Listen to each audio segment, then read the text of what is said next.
Yeah, I'm not going to get into that, Chris. Obviously, proud of him and proud of this offense, and there are a ton of things to learn from, but I'm just going to, worry about today. Cleveland just got a warning from one of its own legends, and it wasn't subtle. Joe Thomas, the guy who protected Browns quarterbacks for over a decade and ended up in Canton for it, is publicly telling the front office not to trade Shedeur Sanders. Not to Dallas. Not to anyone. Because in Thomas's eyes, moving on from Sanders right now would repeat a mistake this franchise has been making at the quarterback position for 30 straight years. Thomas laid out his reasoning on a Cleveland radio show near the end of June. His message was simple. The more time Sanders spends in this building, on this roster, learning this system, the better his odds get of actually locking down the starting job for good. He wasn't hedging. He wasn't offering some vague, diplomatic take. He was drawing a direct line between Patience and Sanders eventually becoming the guy. To understand why that message landed the way it did, you need to rewind to how badly last season's quarterback plan actually unraveled. Cleveland brought Sanders in during the 5th round of the draft alongside fellow rookie Dillon Gabriel, and the intention was never to throw either of them into the fire immediately. The original blueprint had both rookies developing behind two veteran arms, Kenny Pickett and Joe Flacco, learning the offense from the sideline first. That blueprint didn't survive training camp. Pickett was gone before week 1 even kicked off. Flacco held on for 4 starts before he was pulled from the lineup. Gabriel got his shot next, starting 6 games before an injury cut his opportunity short. And that's how Sanders, a rookie who was never supposed to see meaningful snaps this early, ended up starting the final 7 games of the season with almost no time to prepare for it. The numbers from that stretch tell you everything about what happens when a young quarterback gets rushed. 1,400 yards through the air, 7 touchdown passes, but also 10 interceptions and 23 sacks absorbed in just 7 games. That's not a quarterback who lacks talent.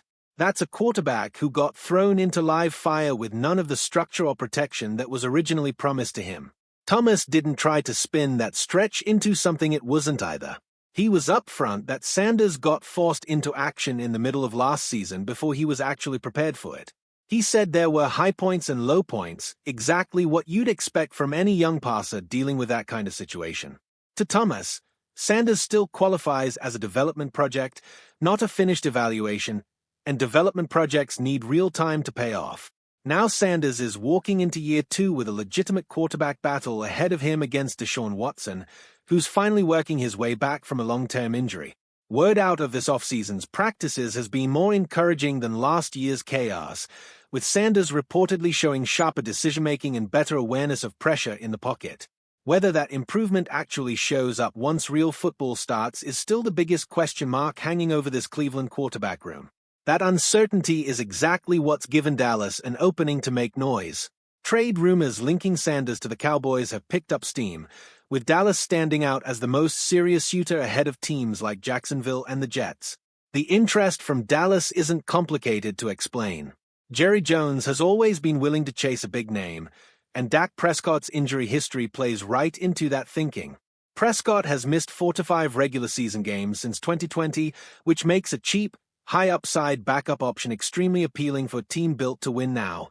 One national outlet summed up the Cowboys' angle bluntly, suggesting Dallas could acquire Sanders for a relatively low cost and let him sit behind Prescott as insurance for the long haul. Compare that path to what's actually happening in Cleveland right now, where Joe Milton III and Sam Howell are stuck battling each other just to be the primary backup behind the starting job. If Sanders landed in Dallas instead, most people around the league figure he'd win that backup competition without much resistance. Here's the part that should slow down some of the panic, though.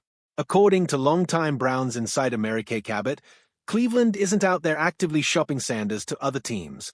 They are not making the calls. The outside interest is real, but it's coming from teams looking in, not from Cleveland trying to push him out. That hasn't stopped the speculation from spreading, especially since the Browns still haven't named a clear starter heading into training camp. Radio host Ken Carman put together maybe the most level-headed take on the whole situation. He said he won't agree with anyone claiming it's automatically better for Sanders to sit no matter what. He wants Sanders to start, but only once he's actually ready to handle it, and if he's not there yet, then waiting is the smarter play rather than rushing him back into a bad situation twice. That's really the entire dilemma facing Cleveland in one sentence. The modern salary cap and rookie contract structure has made teams far less willing to be patient with quarterback development than they used to be. Everyone wants an answer immediately, but rushing an unready quarterback has been the exact trap that's kept this organization spinning through starters for 3 decades without ever finding stability. It's worth remembering just how long that instability has actually lasted.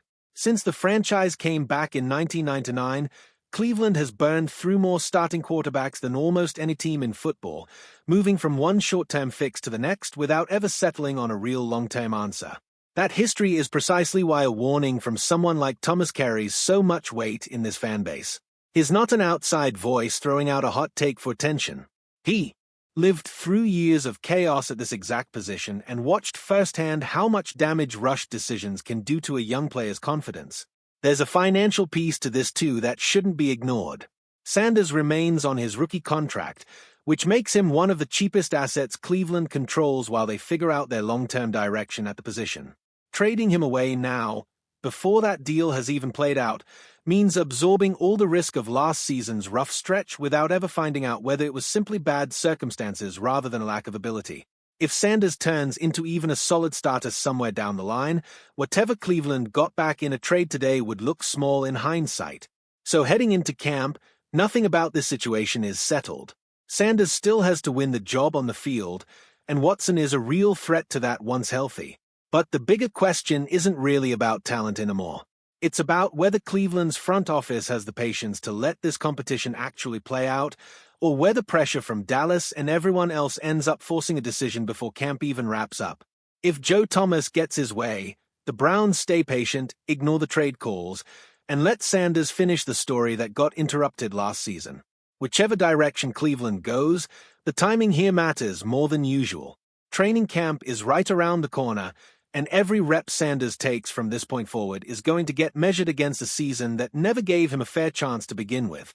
If the front office trades him now, they are betting that Dallas's offer outweighs whatever he could become with a real runway.